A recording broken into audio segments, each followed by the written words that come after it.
Today we are making this Nizami Handi recipe, which is basically a Hyderabadi style mixed veg sabzi made in a handi. In this recipe we will not boil the vegetables and wash away the flavor. They will have a lot of flavor in them. You can see the gravy looks silky, isn't it? The recipe is very simple guys. Let's begin cooking.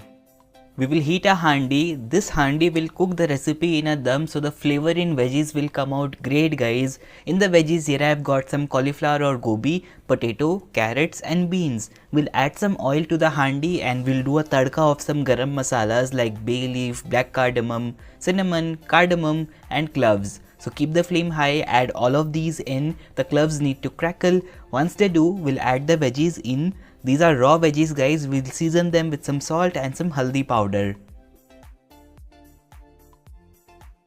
Now basically we are just roasting the vegetables with the garam masala and the salt and haldi powder, and the flavor will be great because we are cooking them in their own flavors without adding any water. So just give it a stir, cover it up and let it cook in this handi. Meanwhile, we'll quickly make the gravy. Here I've got 2 tomatoes along with 25 cashew nuts. We'll boil them together until soft with some water.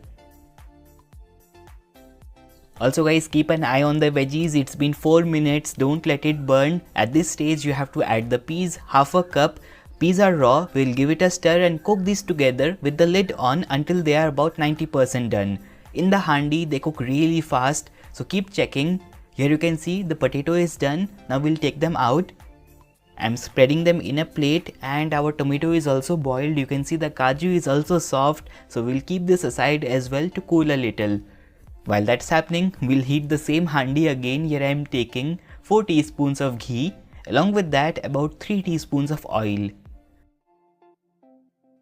These are teaspoons and not tablespoons. Once these are hot, we'll temper it with some jeera. Here I've got 1 teaspoon. Make sure they sizzle like this, and then we'll add some ajwain or carom seeds, half a teaspoon.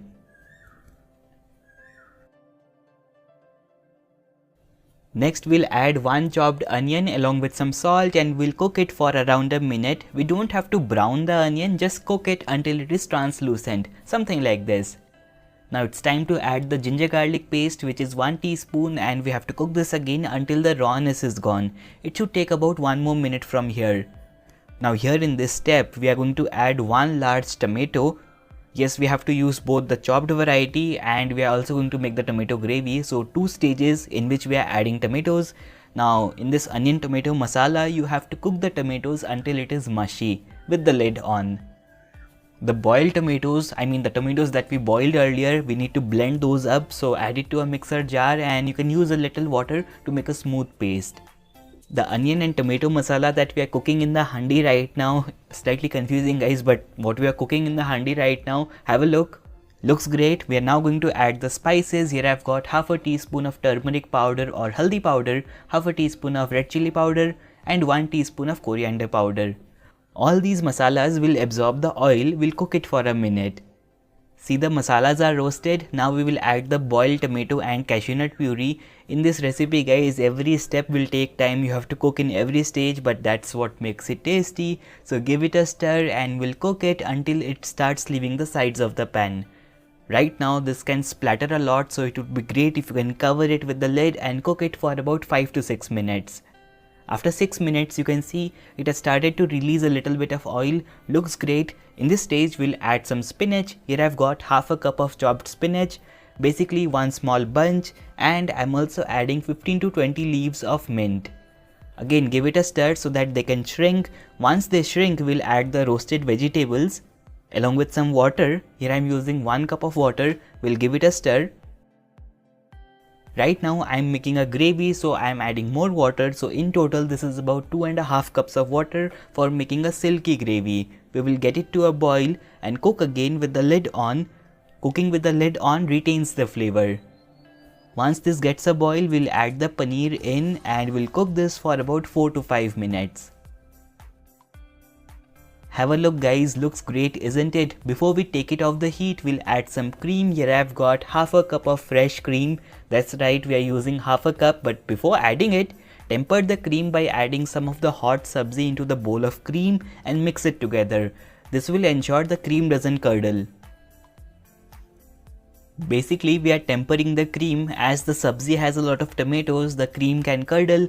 So small trick but makes a lot of difference. Here I have next added some kasuri methi. It is about 1 teaspoon. Along with that, half a teaspoon of garam masala powder. Do add it at the last right now guys, it makes a lot of difference, and about 1 teaspoon of sugar. Sugar is just to balance the sourness that we have from the tomatoes.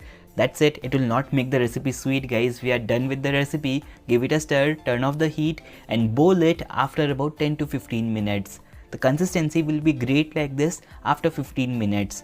Once you try it, you just can't stop eating this recipe guys, and the taste will be much better the next day. Have a look at the texture. The sabzi looks great, isn't it?